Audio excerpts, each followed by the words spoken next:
Hey friends, so today I want to share with you some perspectives on building a perfect team.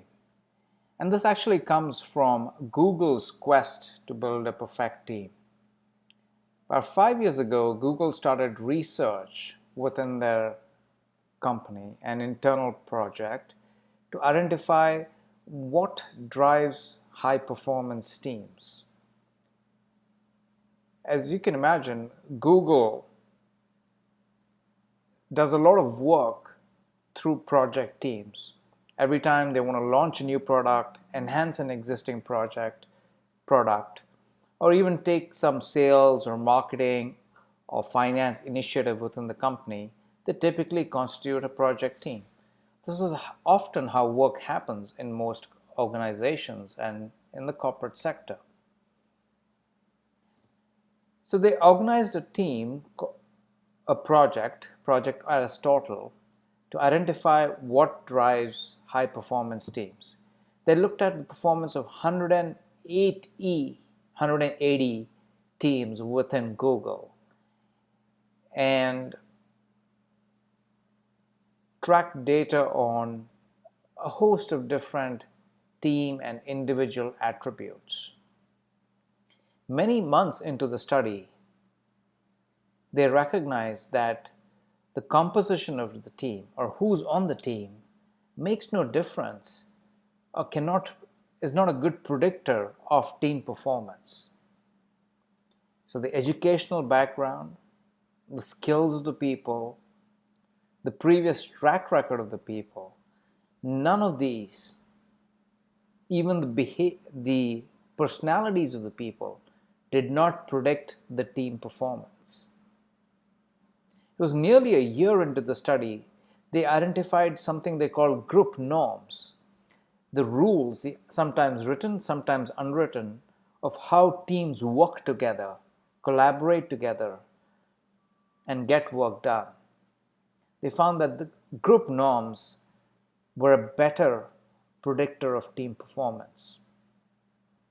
They identified several group norms around the time people spoke, when they spoke at team meetings, the way decisions were made, the way roles were determined. And it took them nearly another year to identify the most important group norms. Number 5 was impact. Did the project members feel that the project and the team effort was going to have impact on the organization? Number 4 was meaning. Did the project members align with the project outcomes and objectives? Number 3 was structure and roles. Was there clear structure and roles and clarity on the decision-making process within the company? Number 2 was dependability. Did the team members feel they could depend on each other? What really surprised the researchers was number 1. It was something they had not looked at or tracked before.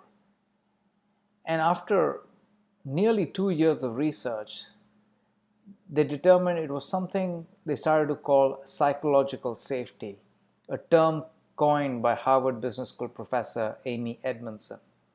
And psychological safety means that the team members felt that they worked in a safe and trusting environment where they could take risks, where they could make mistakes, where they could experiment, where they could speak freely. And when there was psychological safety on the team, all the other factors started to show up. Dependability, clarity on structure, meaning, impact. Because when there was psychological safety, team members felt free to raise questions, to raise issues, and work together with creativity, innovation, and openness to solve the problem.